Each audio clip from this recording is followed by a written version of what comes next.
everybody. This is Arushi Uppal, your host and your host, back here with episode 2 of How Mystic Law Completely Changed My Life. Let me take you into a real life story. Are you ready? All right. So, have you ever had one of those weeks where you start to wonder if your bad karma actually took performance enhancing drugs? Well, yeah, that was me. Job rejection number 1,000 or maybe more.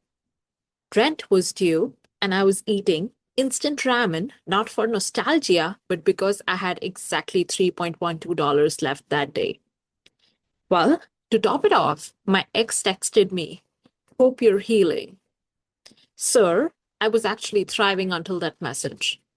I remember staring at my ceiling thinking, "Okay, universe, I surrender. Just make it funny at least for a Netflix adaptation." Well, the truth was, I was really spiraling so bad that the pain started turning inward. And beneath all the sarcasm was actually fear. Fear that maybe I wasn't good enough. Fear that I'd wasted months and probably years chasing something that wasn't chasing me back, or maybe I wasn't a good fit for. I felt like my life was in a mute, but I was screaming inside. And now here's the thing. I've been chanting Nam Myoho Renge Kyo before, at least for 9 years. And this time, it wasn't calm.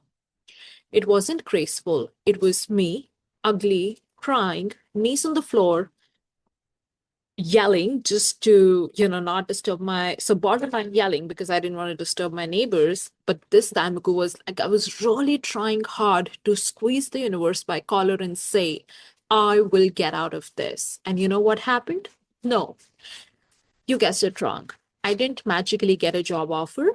My landlord did not forgive my rent. But what happened is here my real story. Chanting helped me cut through the noise in my head. It was more like the fog lifted. I really started to feel back the composure and a lot more clarity, at least enough to take the next good step. Here's what shifted: no fake philosophy, no fake positive thinking. After about 30 minutes of chanting, I made a list of people that I actually could reach out. Next morning, I emailed one of my mentors from my colleges that I hadn't spoken to in months. And 2 days later, he replied. Not only replied, but connected me to a hiring manager in his inner circle. And by day 5, I had a freelance gig that paid my rent. Do I still have problems? Yes. But now I have momentum. I have a tool that can help me change the poison, which was literally killing me, into medicine, which helped me not only put a band aid onto my wounds, but thrive and heal and move forward and create something more better and more meaningful. And that is what came from chanting. Not to escape my problems, but to face them head on from a higher life state. Let me tell you what happens practically when we chant. So, when we chant Namyoho Renge-kyo, we aren't pretending that things are fine. It's more like revving the engine of your own Buddha nature so loud that the fear, the doubt, the self sabotage gets drowned out. Yes, that becomes slower and lower in voice, and your Buddhahood really roars. You naturally start to regain the rhythm of maybe I can't or maybe I should quit to let me try. Maybe I have a better strategy this time. You will start thinking like, okay, life, let me show you how to dance. And you're able to take bold action aligned with your goal.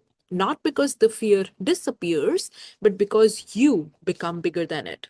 So, chanting didn't hand me success on a silver platter, but it handed me myself, a more focused, a more gutsy, and not afraid to fail forward.